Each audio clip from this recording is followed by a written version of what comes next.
everybody and their mother knows how to parent your child. Hi everyone, welcome back to my channel. If this is your first time viewing, welcome, welcome, welcome. If you are a regular traveler with me on this journey of life, I welcome you back. Here we talk about my life experiences and basically the lessons I've learned and how those can encourage you on your journey. What God has taught me through these experiences and how they can help you, right?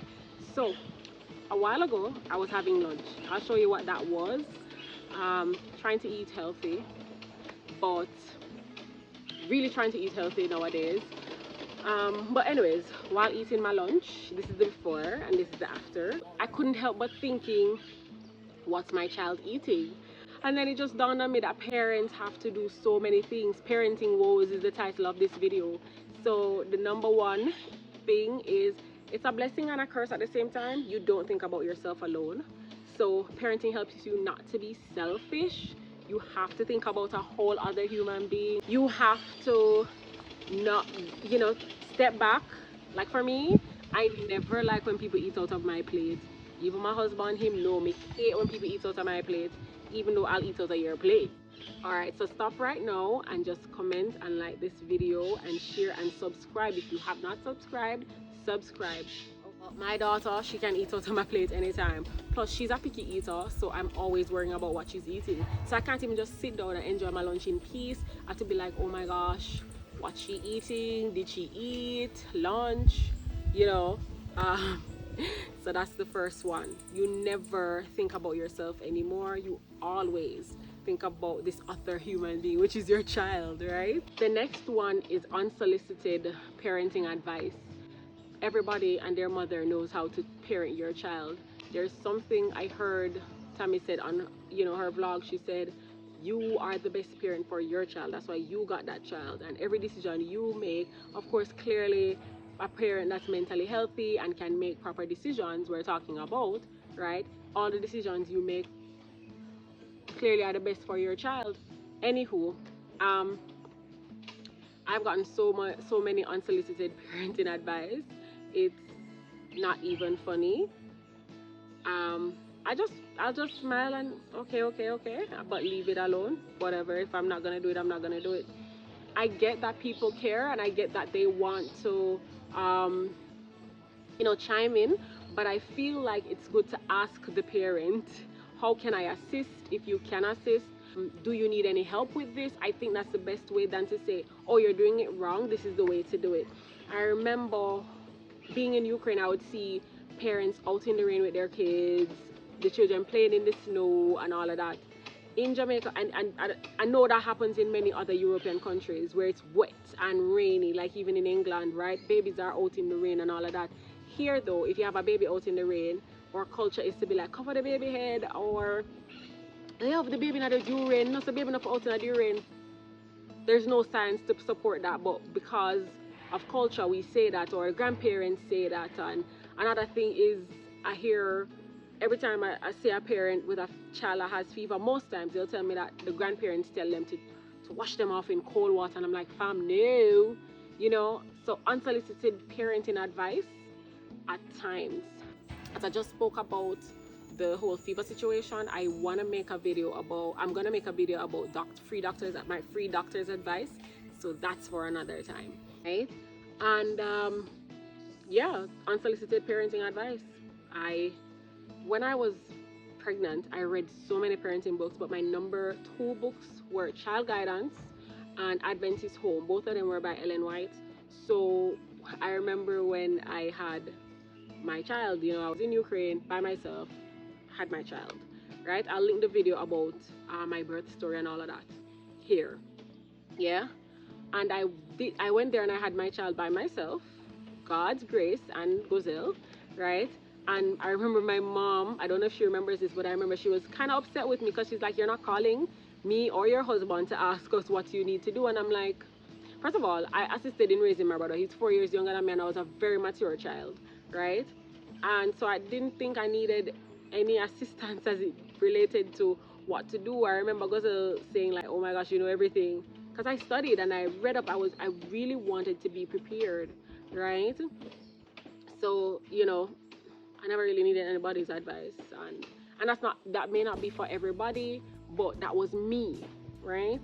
Another thing, I made my mom a grandma, right?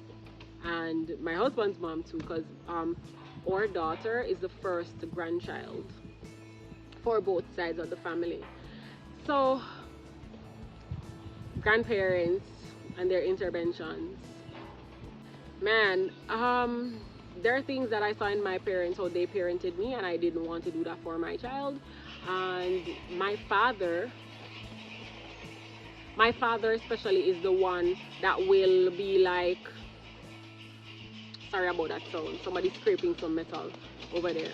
My father is the one that would be like, oh, you should beat her or whatever. And I'm like, fam, no, I want to do gentle parenting, right?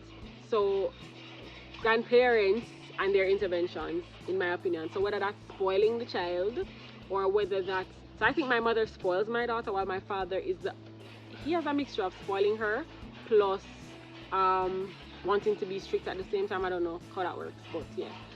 So my thing is, I made a decision that I want to do gentle parenting, and I think about it like this, that if I'm supposed to represent Christ to her, right? And Christ is so gentle with us because he bears the fruits of the Spirit, right? One of them is gentleness. I must ensure that I'm gentle with her, I'm meek with her, I give her chances, right? And not it being look like I'm spoiling her. I'm really trying to emulate Christ, and Christ has given us so many chances when we say it over and over again. But a child, you're just not having self-control because you're getting upset, so you need to, beat and badger them. And I'm like, nah, that's not me. Fine. So that's another parenting law of mine. The basically butting heads with the grandparents. Yeah. And I go to another thing is, I decided, for example, to homeschool my child.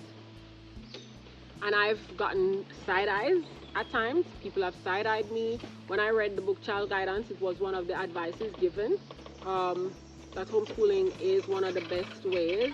People will be like, I realize that we're very scared, that's the word I'm going to use, scared or wary of things that we don't know. I know people who have been homeschooled and they're just perfectly fine. And just with also COVID, and when there's an outbreak of hand, foot and mouth disease in any or every daycare, your child will get it. When there's an outbreak of cold, your child will get it. Just those things. So spiritual reasons, but also health wise, I was like, no, I do believe I want to homeschool my child. And I remember somebody, and that person was kind of side eyeing me and being like, you want to homeschool your child, what, whatever. And I'm like, I know what I'm doing, I know what's best for my child. So that's another, I guess that comes as well under unsolicited advice, because you asked me what I'm doing and I'm telling you, and then you are going to say whatever. If that doesn't work for your family, that's fine, but that works for me and I know I'm doing the best. So that's another thing too, where people feel like you are doing what you're doing for your family is any of their business.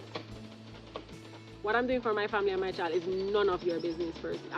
That's the thing, straight up, right? So I guess that comes also under unsolicited advice. Standing behind your decision, I think all of us have times when we maybe waver, but in general, I'm a steadfast person. If I choose something, I've chosen it. I guess only with food, maybe I'm indecisive at times, but for the most part, I'll pray about it and I'll be like, these are my two options. I'll narrow down, say I have 4 options, I'll narrow it down to 2, and then I'll be like, these are my 2 options and this is what I'm doing and that's what I'm sticking to. And I don't care who you are, what you want to say, that's what your girl is doing. So as it relates to parenting and stuff like that, I try to stand behind my decision. And I implore us, all of us parents, to do that too. And it's hard to do that because you have so many different opinions. First of all, you and your spouse need to agree. Yeah? Depending on the age of your child, you need to take into consideration. Well, no matter what, you need to take the child into consideration. But the age, the older they have, more of an input in the situation. So that's another thing too. And then, family and friends and just random people in general, all the opinions So yes, standing behind your decision is another challenge in parenting. And then the next thing, no one told me that every stage of parenting or motherhood or fatherhood is gonna be different. So what do I mean? And it's a different stress. In my opinion, it never eases up, I guess, until maybe your child becomes so independent, like not even in their teens, but they're out of your house. Because when I think about it, when my child was born, I'm thinking, okay, you have to hold them, you have to do everything for them, you can't even take a shower, and every stage is different. So when the child is born, you can't even take a shower without them being there, because you need to ensure that they're always okay. If you leave them there crying and all of that. So, and then even now, I have a toddler now, and it's the same. I can't go to the bathroom by myself, always there, always, mommy, what are you doing? Yeah, but the point is, when she was born, I had to have her. I couldn't sleep, she wouldn't sleep, always needing to be fed every 2 to 3 hours, change, all of that. Very dependent, right? Then they start to walk. She started walking at like 8 months, thereabouts. And my gosh, that was crazy, because when she started walking, then she started to get into things and putting things in her mouth, finding things, putting them in her mouth. That's another stress, right? So you want them to start walking, but then when they walk, that's an extra stress. Then, even though they're walking or whatever, they are now starting to talk. So now you have to be very careful. Well, you should have been careful about what you wanted to say, what you were saying around them from the beginning, because trust me, these kids will say things before they start talking. They hear things before they start talking, and then they will regurgitate it when they begin talking. So you have to be very careful what you say around a child, like, it's a whole stress. It's a whole different stress at every single stage. And then the sleep training part of it. And then another, which it depends on I did that at 8 months. Still struggling with sleep training, because they go through phases where they regress and come back and all of that. Oh my gosh, I feel like I'm rambling, but it's so much. The potty training, the sleep training, the educational part of it. And I mentioned something before, that I had done a lot of research when I was pregnant, and I found out that children should not get screen time before the age of 2. And when I tell people this, and that's according to American Pediatric Association, because it messes with their eyes. That's why we have a lot of little ones wearing glasses. And it messes with their attention span. They should really be in books, and they should really be reading books and having stationary pages and allowing their minds to process that information instead of the every 3 seconds.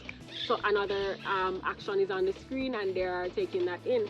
Now, even though I know that I don't solicit that to every person I see with their child with a tablet that they're younger than 2, if they're my friends, I'll say something, and I'll ask, did you know, whatever, and I'll make a disclaimer. This is not to damper your parenting or anything like that, but make a disclaimer. Yeah. So now we're at the toddlerhood phase in my family, and she is talking up a storm. She talks very early, but she's talking up a storm, and there's everything that she has to say at every second of the day, and it's just a different.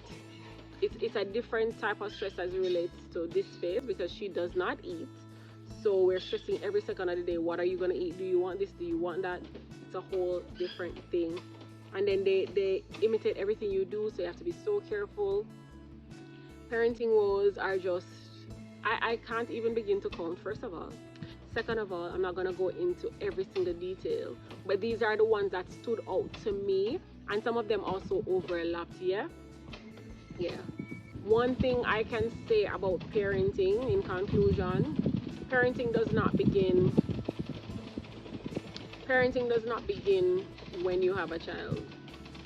Or well, the preface for it, or the foundation for it, begins before, right? The stage of life you are in. Are you able to afford for a child? Are you able to afford a child?